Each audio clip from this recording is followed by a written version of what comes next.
បាទសួស្តីនេះគឺជាវីដេអូនៃការចេញទៅបោះតង់ទៀតហើយតែតែចេញទៅម្នាក់ឯងហើយលោកក៏តាមជួនតាណាតាមមើលរហូតដល់ចុងផុត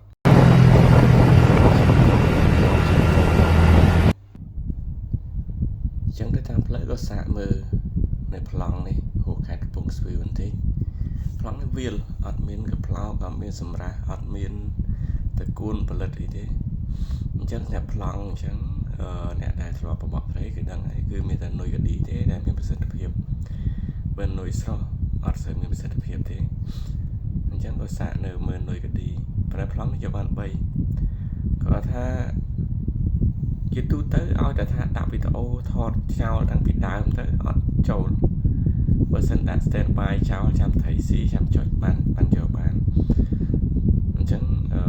កន្លែងនេះយកបានដល់3ក្បាលគាត់ថាថតចូលវីដេអូបានថាមួយទេថៃទៅនេះអត់ទៅជាធំទេជាទើដែរប៉ុន្តែគាត់បើថាវាជាទើមិនប៉ុន្តែថតមានសាច់ឡើងមូលតំណងហើយគាត់បានយកតែអាំងពេលជប់ដែរអូខេកន្លែងនេះហើយស៊ីឲ្យបានចុច tele ឲ្យវាថតឲ្យវា record មកអញ្ចឹងគឺថតចូលមួយកន្លែងនេះប៉ុន្តែនេះថៃទី2ហើយថៃទី1គឺជំរាបនឹងឆ្វេងដៃនេះចូលថៃទី2មិនសូវជាធំណាស់ណាតែក៏លំងអាំងដែរស្នាប់ដែរឯង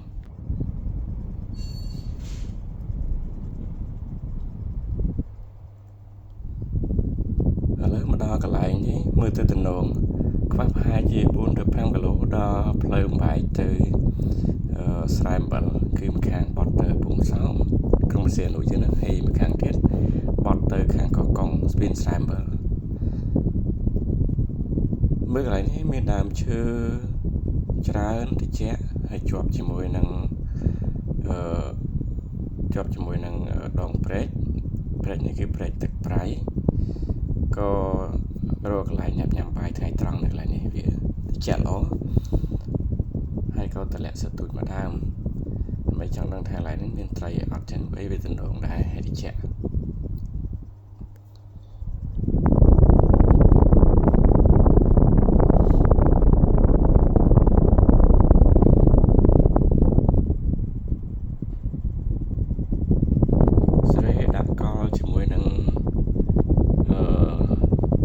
ឈើអីមួយទៅដើម្បីឲ្យវា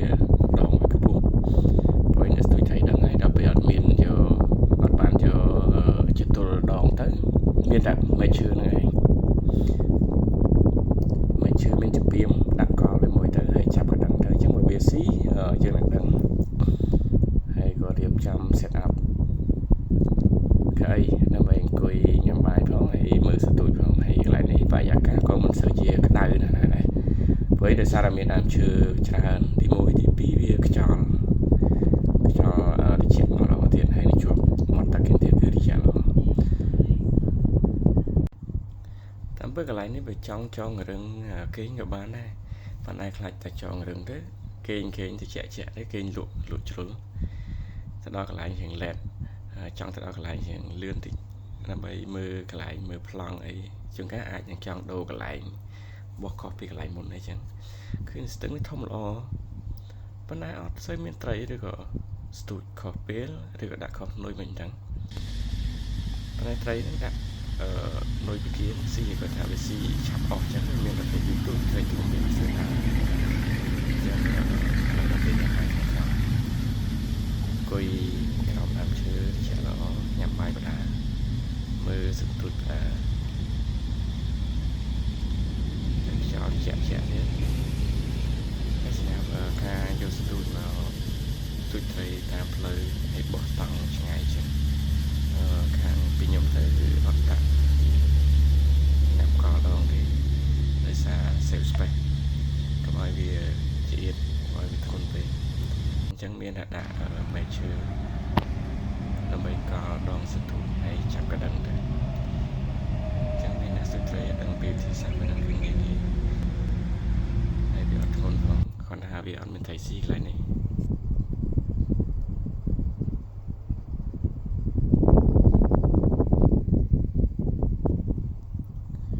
ឥឡ ឡូវមកដល់ទីតាំងដើម្បីបោះតង់ហើយគឺនៅចិត្តស្ពានស្រែអំបិលដៃសមុទ្រចិត្តស្ពានស្រែអំបិលមើលពីនេះទៅឃើញស្ពានស្រែអំបិលឃើញតែបរិយាកាសល្អខ្យល់បក់មកត្រជាក់ដោយសារតែជាប់នឹងដៃសមុទ្រមានដើមឈើអង្គុយជ្រកថ្ងៃតែស្មាននេះមេឃលែងសូវក្តៅហើយអញ្ចឹងក៏រៀបចំ set up តង់ឲ្យហើយ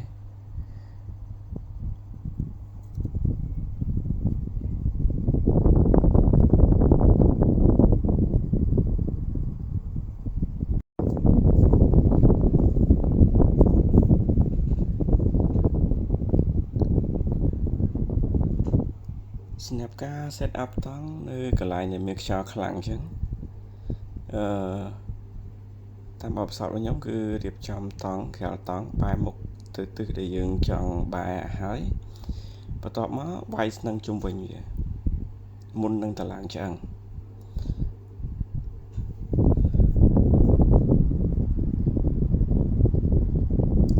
មូលហេតុបើសិនជាយើងតឡើងឆ្អឹងមុននឹងវាយស្នឹងតង់យើងអាចនឹងប៉ាំងតាមខ្យល់អញ្ចឹងយើងត្រូវវាយស្នឹងទុកមុននេះហើយទៅតង់យើងជាប់ជាមួយដីហើយស្រាប់អញ្ចឹងនៅពេលដែលតឡើងឆ្អឹងហើយតង់ឡើងខ្ពស់ផុតពីដីក៏វាអត់ត្រូវខ្យល់ទៅក៏វាអត់ប៉ាំងដែរ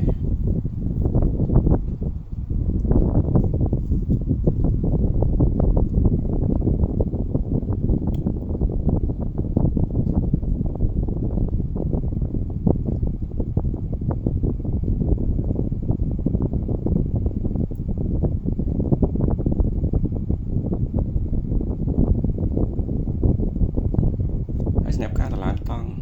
របស់ម្នាក់ឯងអញ្ចឹងងាយបានលឿនគឺកន្លោះឆ្អឹងឲ្យត្រង់ទាំងពីរឲ្យសុកឆ្អឹងតង់ឲ្យចូលគែមតង់ឲ្យបាន2ប៉ុន្តែចូលឡើងខាងខ្លីៗបន្ទាប់មកបានយើងភ្ជាប់សាច់តង់ជាប់ជាមួយឆ្អឹងភ្ជាប់តែប៉ុណ្ណឹងប្រឡែងទៅលេងដួលហើយភ្ជាប់បានតែ2 3ហ្នឹងទៅប្រឡែងទៅលេងដួលឲ្យបានភ្ជាប់សងខាង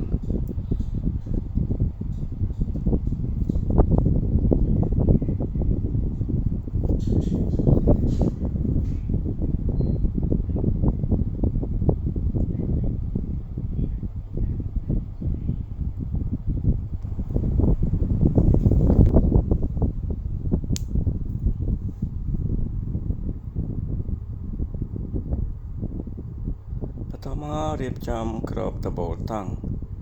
តែបើសិនជាមេឃក្តៅហប់ដបូលមិនបាច់គ្របក៏បានដែរដើម្បីឲ្យខ្យល់ចូលយើងងាយស្រួលក្នុងការគេងក្នុងតង់តែសារបរិយាកាសត្រជាក់មានខ្យល់ទៅទៀតហើយដើម្បីការពារទឹកភ្លៀងការពារសើមយើងត្រូវគ្របដបូលតង់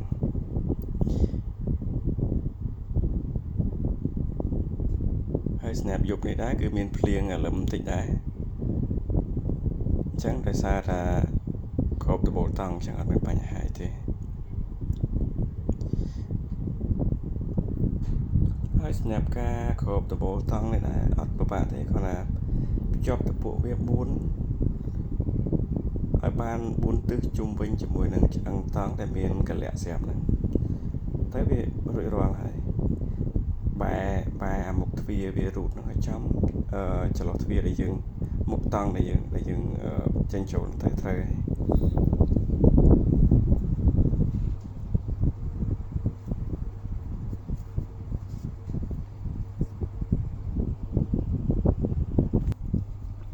បន្ទាប់ពីគ្របដបូលតង់រួចរាល់ហើយបើសិនជាយើងចង់ឲ្យតង់របស់យើងកុំឲ្យវាប៉ើងខ្យល់ហើយចេញរាងស្អាតមានខ្យល់ចេញចូលបានល្អយើងត្រូវបោះស្នឹងទៅលើគម្របតង់ឬក៏ដបូលតង់នេះបាន4ទិសទៅវាឲ្យតង់របស់យើងចេញរាងស្អាតអត់ប៉ាំងតាមខ្យល់ហើយមានខ្យល់ចេញចូលបានល្អទៀត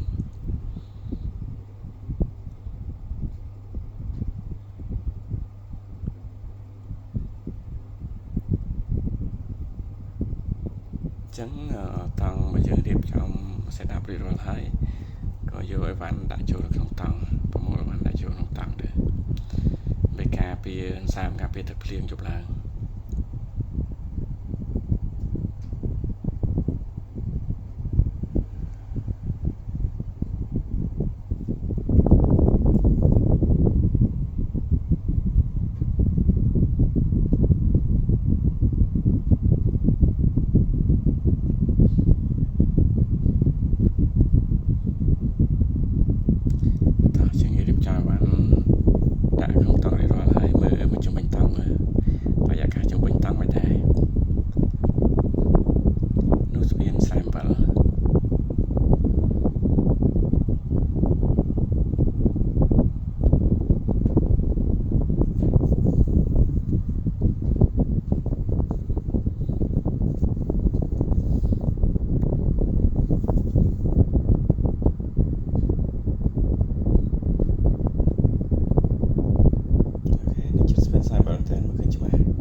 នេះភ្នក់ភ្លើងសម្រាប់ពេលយប់ចឹងកុំឲ្យខាតយើងដុតភ្នក់ភ្លើងនឹងបដាជាងអាំងត្រីបដាជាស្នាប់អ្នកបកត្រីនេះគឺជាវិធីអាំងត្រីរបស់អ្នកបកត្រីដោតតែឈើជាមួយនឹងត្រីហើយដោតក្បែរភ្នក់ភ្លើងទៀតទៅឆ្អិនហើយរួចរាល់សម្រាប់យប់នេះឆ្ងាញ់បាច់មានអីច្រើនទេមានតែប៉ុណ្្នឹងគឺឆ្ងាញ់ហើយ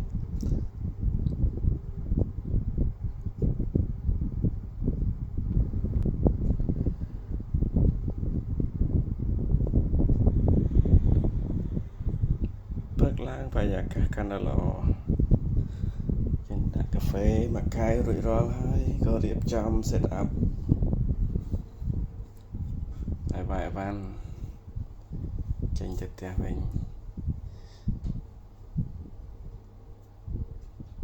ប៉ុន្តែនេះអត់ចេញទៅផ្ទះទេចេញទៅបោះតង់មកកន្លែងទៀត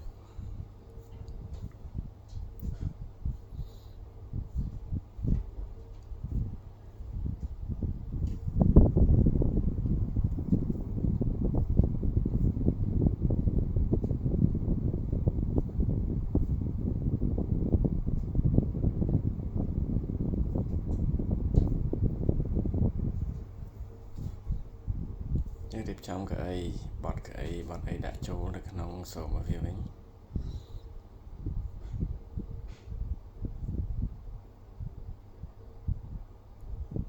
ភ្នក់ភ្លើងមកយប់ហើយឆេះអត់តន់អស់នៅហុយ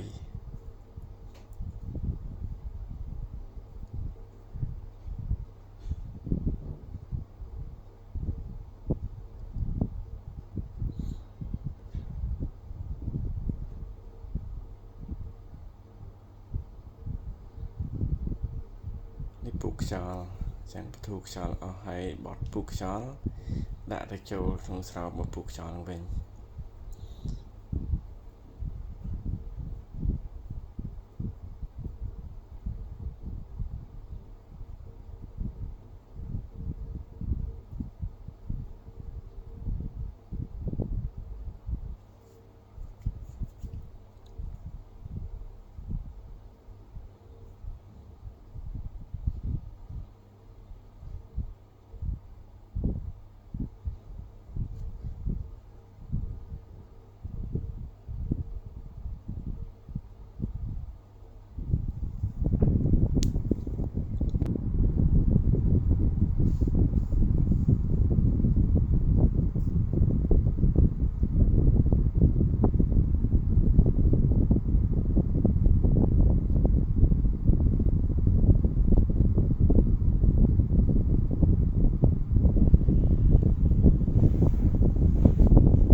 ក៏មកដើរដកស្នឹងតង់ឲ្យអស់ទៅទាំងស្នឹងបោះតង់ទាំងស្នឹងបោះដបូលតង់គម្របតង់អញ្ចឹងដកចេញឲ្យអស់ហើយចាំយើងដោះដបូលមុន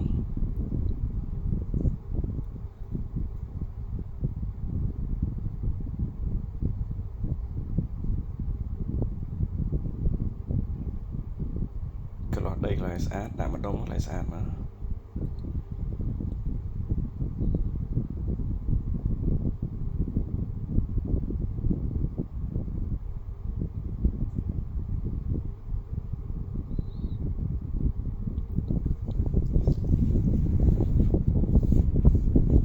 ស្នាប់ការបោះតង់នៅលើកន្លែងមានដីមានខ្សាច់ចឹងខ្ញុំមិនតបដល់ឆ្អឹងតង់គេទេគឺលើកចឹងតង់ទាំងឆ្អឹងក៏ដើម្បីកន្លោះហើយវាអស់ដីជាប់មួយបាតតង់ឬក្នុងតង់ចឹងជាងលើកកន្លោះចឹងវាស្អាតជាងយើងដកចឹងចេញហើយចាំរៀបមក set up កន្លែងដែលស្អាតអត់មានជាប់ដីជាប់ខ្សាច់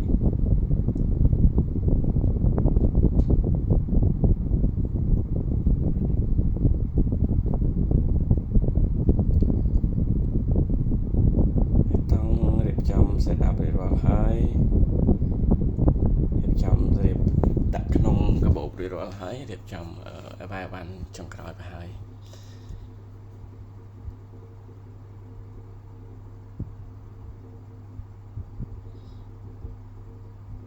មានធុងតកមានពូលហើយទុំជាតិអូខេចឹងរៀបចំមកហើយដើម្បីដាក់ភ្ជាប់ជាមួយម៉ូតូដើម្បីចេញទៅមួយកន្លែងទៀត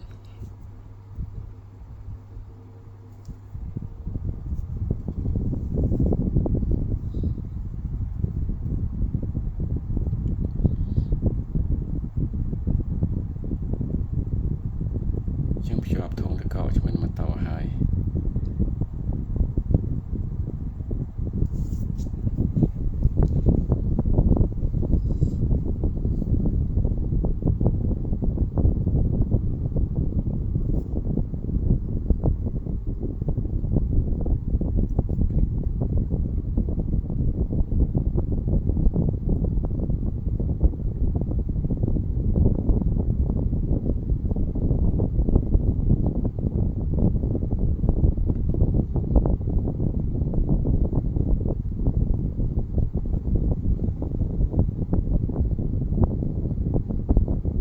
ភ្ជាប់កៅអីជាប់ជាមួយម៉ូតូដូចគ្នាស្នាប់កៅអីហើយនឹងធុងតកនេះខ្ញុំដេកខ្សែធ្ពក់អញ្ចឹងគាត់ណាធ្ពក់ភ្ជាប់ហើយយើងរឹតវាទៅវាជាប់ហើយ make sure ថាវាគឺអត់លូជីតាមផ្លូវវាលាក់អីវាអាចនឹងជ្រុះអាចនឹងវាទៅខាងពិបាកជិះម៉ូតូគេរឹតឲ្យណែនមក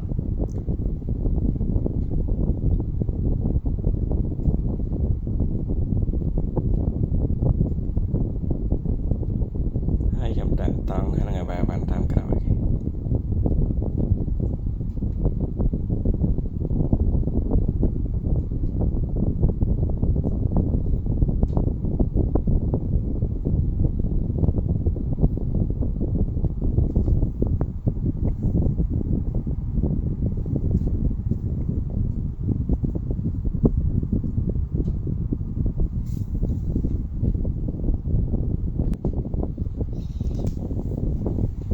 ចឹងបាទបានរៀបចំរួចរាល់ហើយទៅលើម៉ូតូចឹងចូលចេញដំណើរទៅមួយកន្លែងទៀត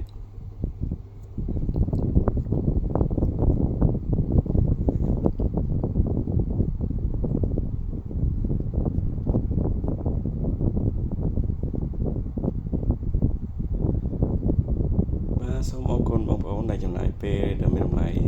ដើម្បីតាមដាននៅវីដេអូនៃការបោះតង់មួយនេះខ្ញុំសង្ឃឹមថា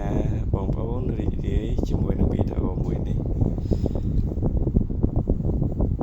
ហើយក៏ដូចជាការចែកម្លែកនៃបទពិសោធន៍ខ្លះៗសម្រាប់ការបោះតង់អរគុណបាយបាយ